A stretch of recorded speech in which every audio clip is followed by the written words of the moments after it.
ሰላም ጤና ይስጥልኝ የዩቲዩብ ቻናል ቤተሰቦች፣ የዛሬ ሐሙስ ሚያዝያ 15 2018 ዓ.ም ዓለም አቀፍ ዜናዎችን ይዤላችሁ ቀርቤያለሁ። እስከ ዝግጅታችን ፍጻሜ ድረስ አብራችሁን ቆዩ። ኢራን በንግድ መርከቦች ላይ ተኩስ በመክፈቷና ሁለት መርከቦችን በቁጥጥር ስር በማዋሏ በትራፊክ እንቅስቃሴ ላይ ከፍተኛ መስተጓጎሉን ፈጥሯል። ኢራን በወሽመጡ በኩል ለሚያልፉ መርከቦች የጣለችው አዲስ የገንዘብ ክፍያ የመጀመሪያውን ገቢ ማስገኘት መጀመሩንም ገልጻለች። የዶናልድ ትራምፕ አስተዳደር በኢራን ወደቦች ላይ የጣለውን የባህር ላይ ከበባም አጠናክሮ ቀጥሏል። በኢራን ከፍተኛ አመራሮች መካከል በድርድርና በጦርነት አማራጮች ላይ ከፍተኛ ልዩነት መፈጠሩም ተሰምቷል። በዚህ ጉዳይ ላይ የኒውዮርክ ታይምስን ዝርዝር ዘገባ ይዤላችሁ ቀርብ ያለው አብረን እንከታተለው። በሆርሙዝ ወሽመጥ በኩል ያለው የንግድ እንቅስቃሴ ሙሉ ለሙሉ በሚባል ደረጃ ቆሟል። ይህም የሆነውም የኢራን ወታደራዊ ኃይሎች በንግድ መርከቦች ላይ ተኩስ በመክፈታቸውና ቢያንስ ሁለት መርከቦችን በመያዛቸው መሆኑ ታውቋል።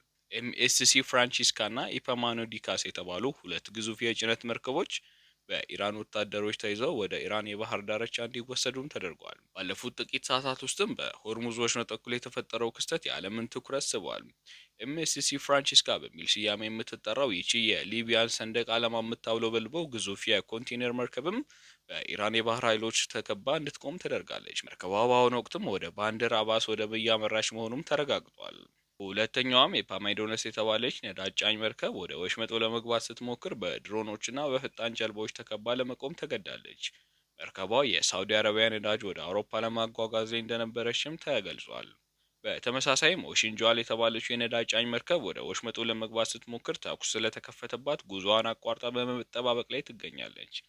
ነገር ግን አንድ ለኢራን የምግብ እህል የጫነች መርከብ ብቻ ያለምንም ችግር እንድታልፍም ተደርጓል። ይህ እርምጃም ኢራን በወሽመጡ ላይ ያላትን ፍጹም ቁጥጥር ለማሳየት የወሰደችው አደገኛ እርምጃ እንደሆነም ተነግሯል። በምዕራባውያን መርከቦች ላይ የተከፈተው ተኩስ በዓለም አቀፍ የባህር ሕግ ጥሰት ውስጥ ከፍተኛው ጥሰት ተብሎ እንደሚፈረጅም ተገልጿል። ከሆርሙዝ ጉዳይ ሳንወጣ ኢራን በወሽመጡ በኩል በሚያልፉ መርከቦች ላይ የጣለችውን አዲስ የቀረጥ ክፍያ መጀመሯንም አስታውቃለች።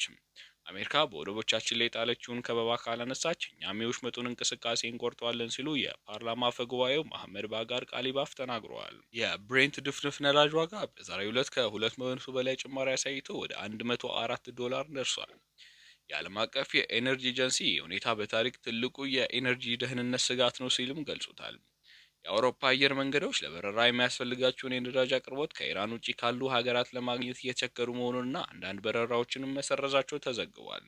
በአባታቸው ወንበር ከተሾሙ ጀምረው በአደባባይ ለሕዝብ ታይቶ የማያውቁት የኢራኑ ከፍተኛ መሪ ሙጅታባ ካሃማኒ አገሪቱ እጅግ ተደማጭነት ባለው የአብዮታዊ ጥበቃ ዘብ ላይ እና መደበኛው ጦር ውስጥ አዳዲስ ጄኔራሎችን በከፍተኛ የኃላፊነት ቦታ መሾማቸው ተደምጧል። ይህ ለውጥም የተደረገው በሆርሙዝ ወሽመጥ ውስጥ ያለው ፍጥጫ በበረታበትና አሜሪካ በኢራን ላይ ጥብቅ የባህር ላይ ከበባ ባደረገችበት ወቅት መሆኑም ተገልጿል። አዳዲሶቹ ተሿሚዎችም በኢራን ኢራቅ ጦርነት ወቅት ከነበሩት የቀድሞ ጀነራሎች ይልቅ በዘመናዊ ቴክኖሎጂ ውጊያና በድሮን ስምሪትና በሳተላይት ጥቃት ከፍተኛ ልምድ ያላቸው ወጣት መኮንኖች መሆናቸውም ተደምጠዋል። እነዚህ መሪዎችም ከአሜሪካውያን ጋር ለመደራደርና ዲፕሎማሲያዊ ንግግር ላይ ዝቅተኛ ፍላጎት ያላቸው ሲሆን የአሜሪካንም ጦር ከመከላከል ይልቅ ማጥቃትን በጽኑ ይገፋፋሉ ተብሎ ይጠበቃል። ይህ ሹመትም ኢራን ለወደፊቱ የምትከተለውን ወታደራዊ አቅጣጫ በግልጽ የሚያሳብቅ ነው። በሀገሪቱ ውስጥ ሊነሳ የሚችለውን አለመረጋጋት ለመቆጣጠርና ወታደራዊ ተቃውሞ ለከፍተኛ መሪ ያለውን ታማኝነት ለማረጋገጥ የታለመ እንደሆነም ይገመታል። አዳዲሶቹ ተሿሚዎችም በሊባኖስ፣ የመንና ኢራቅ ውስጥ ካሉ በኢራን ከሚደገፉ ታጣቂ ቡድኖች ጋር ያላቸውን ግንኙነት ይበልጥ ያቀናጁታልና ወታደራዊ ባህሪ ያለው እንዲሆንም ያደርጉታል ተብሎ ይጠበቃል። አዳዲሶቹ ጄኔራሎችም በባህር ላይ በሚደረገው ፍጥጫ አዲስ ስልት ይዘውም መጥተዋል። በሆርሙዝ ወሽመጥ ላይ የሚደረገውን ክትትልና ጥቃት በሰው አልባ ድሮኖች አማካኝነት በማጠናከር የአሜሪካን መርከቦችና እንቅስቃሴዎች ለመገደብ እቅድ ይዘዋል ነው የተባለው። በክልሉ የሚያርፉ መርከቦች የጂፒኤስ እና የሳተላይት መገናኛ ዘዴዎችን በማደናቀፍ መርከቦቹ የኢራን የባህር ክልል ውስጥ እንዲገቡ የማድረግ ስልት በስፋት ጥቅም ላይ ሊውል እንደሚችልም ተገምቷል።